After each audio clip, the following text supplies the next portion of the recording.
예, 아무튼 이제 2부라고 해야 되나요? 예, 2부에는 조금 무진했던 쿠팡을 조금 더 다뤄보도록 하겠는데 제 개인적으로는 약간 연예인 같은 분이에요.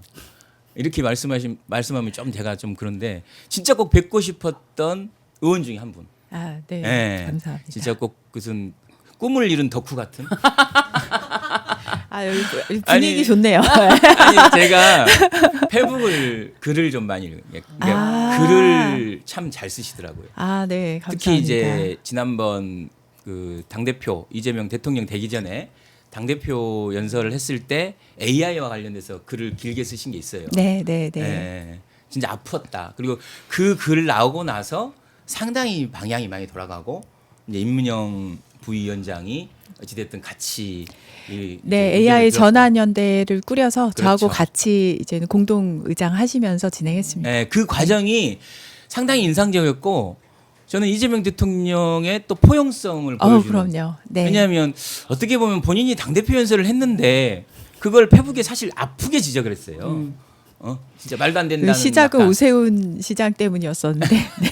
네, 아무튼 네. 그런데도 불구하고 정말 우리 지금 AI 정책을 만들어가는데 네. 굉장히 기여를 해주시는 우리 조국 혁신당의 이혜민 의원님 오셨습니다. 네, 반갑습니다. 이게 떨려갖고 될지 모르겠네. 네, 우리 엄청 이혜민 떨리. 의원님께서 오마이TV 시청자들께 좀 네. 한 말씀 인사 부탁드릴게요. 네, 안녕하십니까. 오마이TV 시청자 여러분. 제가 작년에 3월 4일 날, 3월 3일 날 미국에서 한국으로 들어왔었고요. 3월 4일 날, 입당식이 있었습니다. 이제 인재 영입식이 있었어요. 그리고 나서 제일 처음 만나본 매체가 오마이TV입니다. 그러시구나. 그날 저녁에 제가 시차 적응도 안 되어 있는데 와서 굉장히 오랜 시간 동안 여기에서 인터뷰를 했었던 기억이 나요. 그리고 많은 분들이 저를 이제 지지해 주시는 많은 분들이 그 당시 인터뷰를 이야기를 많이 하십니다. 이유가 있어요. 그때 들어와서 시차 적응이 안 된 것도 있지만 이제 정치인으로서는 처음 데뷔를 한 것이었기 때문에 제가 할 말 못할 말 가리지 않고 다 했던 기억이 나요. 그래서 재밌는지 많은 분들이 기억을 해주신 곳이 바로 오마이TV, 오마이뉴스. 네, 네, 정말 응원하고 있고 저한테는 뭔가 약간 가족 같은 그런 곳입니다. 네. 매주 나오시는 건 아니죠 지금?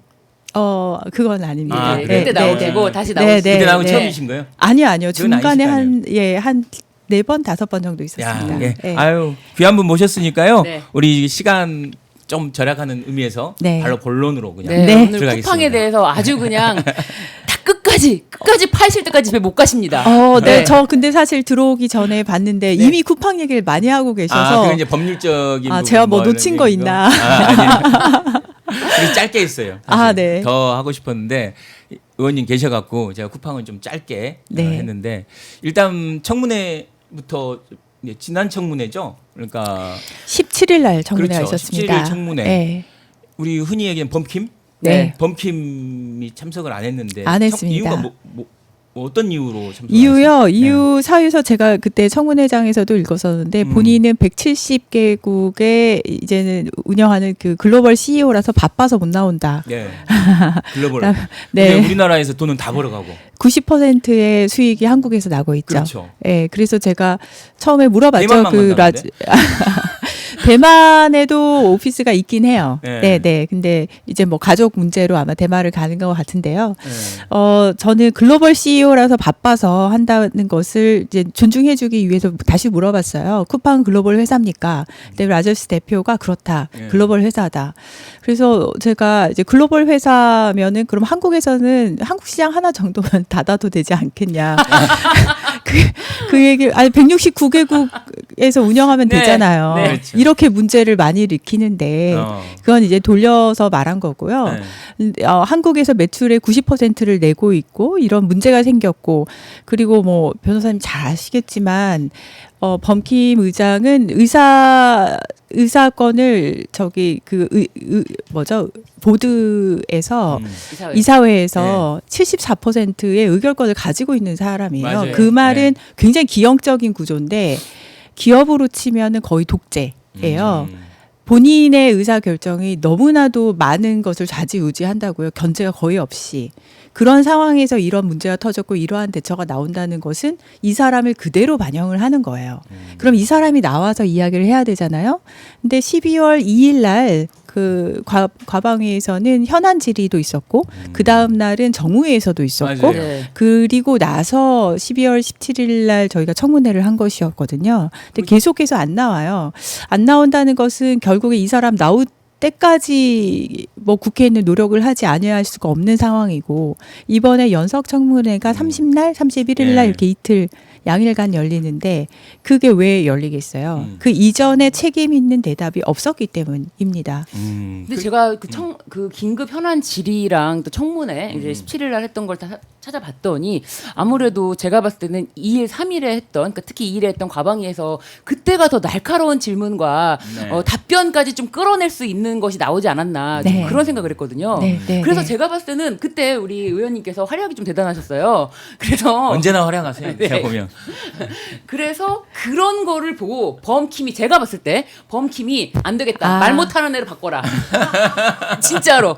아 그때는 예, 외국인 매티스 나와도 매티스도 뭐 대답해야 될 건 대답했어요. 맞아요. 네, 그 대답할 필요가 있는 걸 대답을 했고 PPT를 띄워놓고 이것에 대해서 물어봐도 대답을 했죠. 대답을 했습니다. 네. 범킴이 지켜보던 거죠.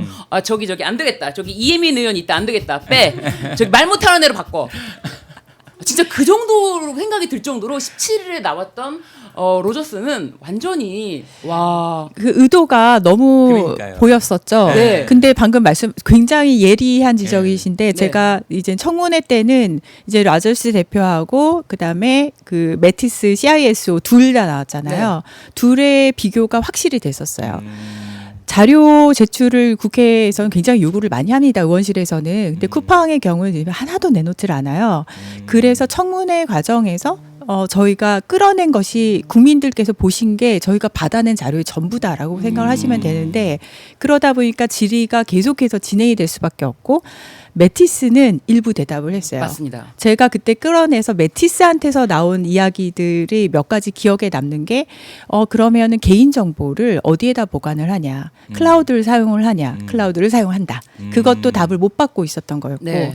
자 어느 클라우드를 사용하냐. 그랬더니 AW 아마존을 쓴다. 네. 그것도 그 자리에서 대답을 받은 거였고요. 자료 제출 안 네. 해줘서 그렇다면 어느 리전에 보관을 하냐 해서 12월 2일 날은 한국에만 보관을 한다 했다가 17일 날 다시 좀 이게 아닌데 싶어서 다시 확인을 했더니 라저스는 대답을 안 하는데 매티스는 대답을 했어요. 북미 리전도 사용을 하고 한국의 개인정보인 경우에는 한국 리전에 프라이머리를 보관을 하지만 네. 싱가포르에 백업을 둔다.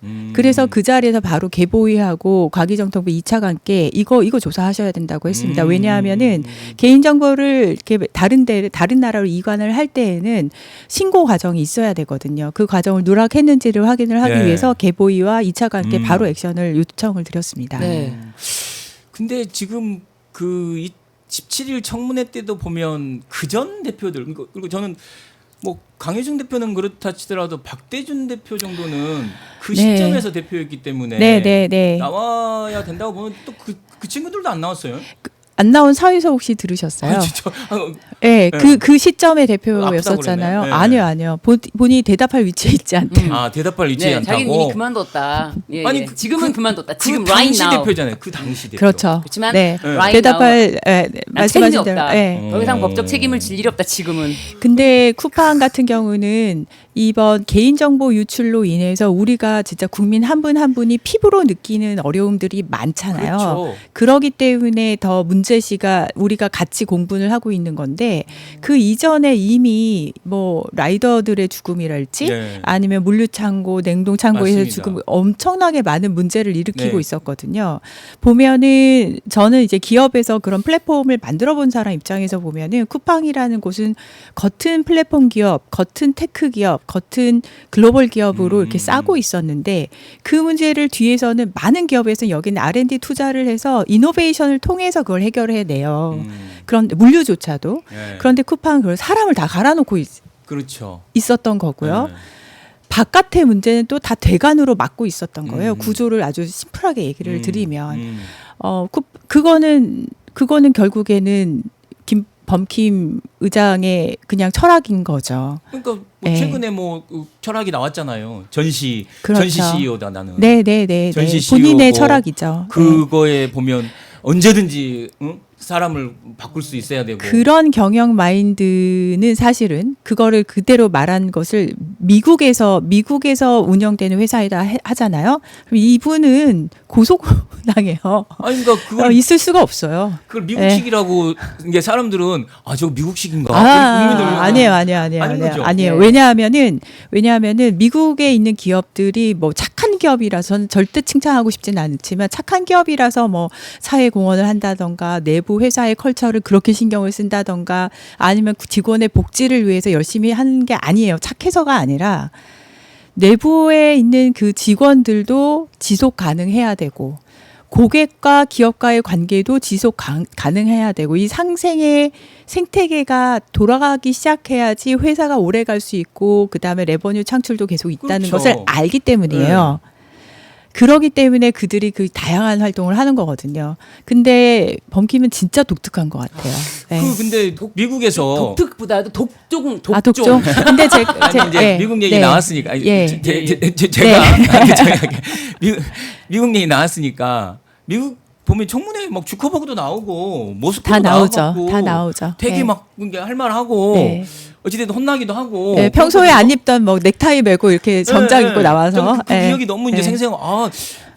근데 그것만 생각하다가 이 범킴 이거 보니까 미국은 그런데 안 나가면 제재가 센 거 아니에요? 그렇죠. 근데 한국도 제재라는 것이 있긴 합니다만 굉장히 실효성이 약하죠. 특히 외국인에게는. 네. 아, 그래요? 네. 아니, 변호사님 네. 좀 세게 해야 되는 거 아니에요? 예, 직감법에 의하면은 이렇게 나오지 않을 경우에 3년 이하의 징역, 네. 1,000만 원 이상 3천만 원 이하의 벌금형에 처해지도록 규정이 되어 있는데 네. 사실상 뭐 아예 한국에 지금 들어오질 않는 상황이니까요. 네. 예, 범킴 자체가 들어오질 않는 상황이니까 이제 그런 점에서 정말 실효성이 있나라는 의문이 들고요.